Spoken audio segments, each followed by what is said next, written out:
Hey guys, welcome back to the last part of the second F-117 crash story. If you haven't watched the first part already, watch it now. We're going to tell you how did Vega 31 survive and the amazing story behind it.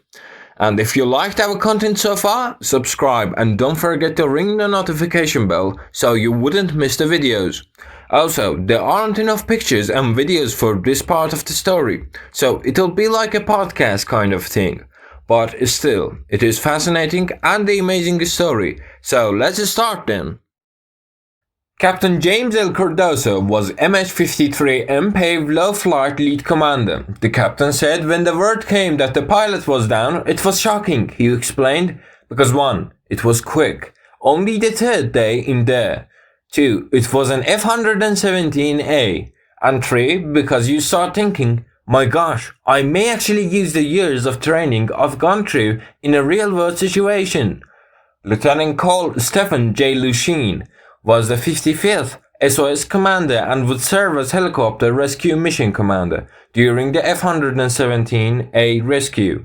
Lucien would lead the team of 3 helicopters deep in the Siberian territory for the rescue. The team consisted of Lucien flying his MH-53M PAVE Low, Cardoso piloting the other MH-53M, and Captain Chad Franks flying the MH-60G PAVE Hawk.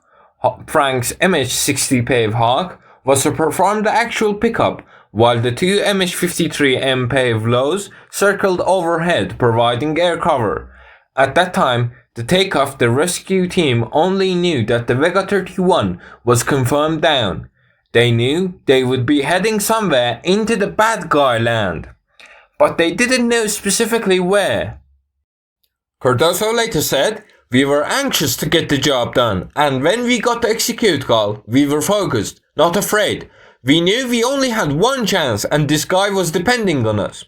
Cardoso's flew overhead cover, Lucien's flew bottom cover, and Frank's MH-60G PAVE Hawk was sandwiched vertically in between the two, in the low-level formation.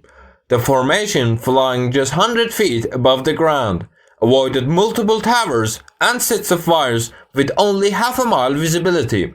At one point, Cardoso's quick action prevented a collision with nearby invisible power lines. The pilots relied solely on their vision through their night vision goggles, because they had to deliberately turn off their train, following radars to remain undetected. "Fortunately, there wasn't much enemy fire," said Captain Cardoso. "The most horrendous thing was the weather and low illumination." Lieutenant Cole Lucien stated it probably did test the limits of our crew. At this point, the Serbs were attempting to jam radios and send out false reports. To recognize and to conserve fuel, Lucien decided to land the rescue force in a field. Many of the fields nearby were dotted with landmines. This one luckily was not. 15 minutes later, the 3 search and rescue team helicopters were back in business searching for their package. "We weren't going to give up because of a little bit of a jamming," said Lucien. "We'll do everything we possibly can to recover our own." 3 hours and 27 minutes after his crash, Vega 31 made contact with the rescue team. However, with one word over the radio, he told them he needed help, hostiles. He could hear noises everywhere, dogs were sniffing for his scent, and men searching for his tracks. He saw headlights on a nearby road.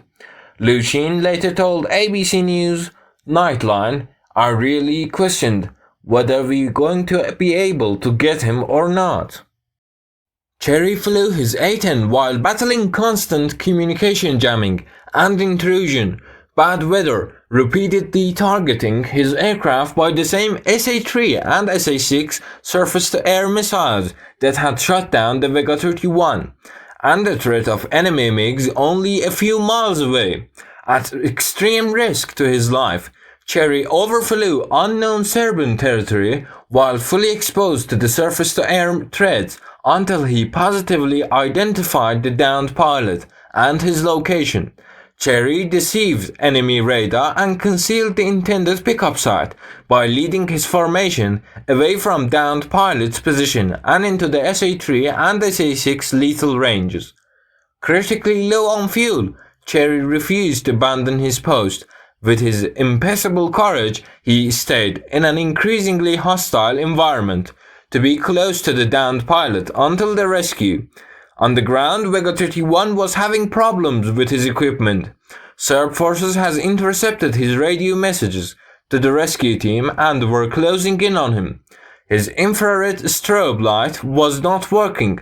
Vega 31 was forced to light a flare to alert his exact position to the rescue forces. Unfortunately, he also alerted the Serbs. Captain Cardoso was only half a mile away and saw the flare. Cardoso directed Captain Chad Franks and his crew in the MH-60G Pave Hawk to make the rescue. Vega 31 was within close proximity of downtown Belgrade and had a Serbian MiG fighter base within 10 miles of the three Serb army infantry, combat engineered and armored forces. While he couldn't confirm that the cars, trucks and the people he heard were looking for him, Vega 31 later said he heard search dogs. At one point, a dog came within 30 feet of where he was huddled.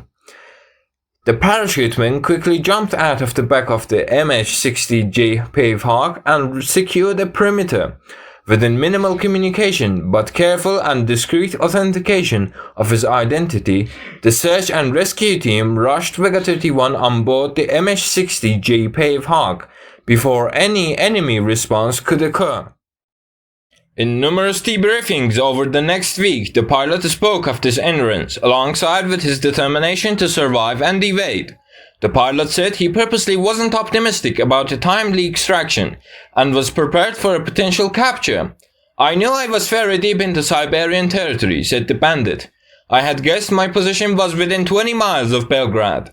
Not happy though, considering the risks involved in a combat search and rescue that deep into Siberian territory. I knew everybody was doing everything they could, but I also knew what was involved in trying to recover me," said the pilot later. "Even though that team is highly trained and extremely skilled, I knew the risks and complexity, as well as the danger. I still can't believe I got on board with our guys. When he was rescued, our whole plane erupted. The excitement inside was deafening," said Connie, 27, a crew member aboard, which had first heard Vega 31 Mayday call. "It was nice to know what we did counted." "When we took off, we were pretty lighted," Captain Cardoso later said, "but we realized we were still in bad guy land. They could shoot us as easily on the way out as on the way in." The three helicopters disappeared as quickly as they had arrived on the scene, flying at top 3 level of Siberia through layers of air defense forces now fully alerted to their location.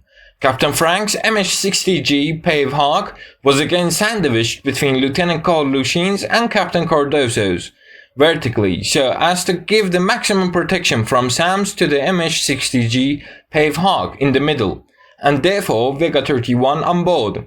They evaded baggages of anti-aircraft fire, searchlights and a small arms fire en route to Tuzla Air Base in northern Bosnia.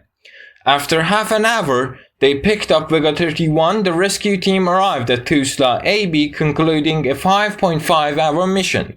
It had been more than 6 hours since Vega 31 had ejected from the F-117.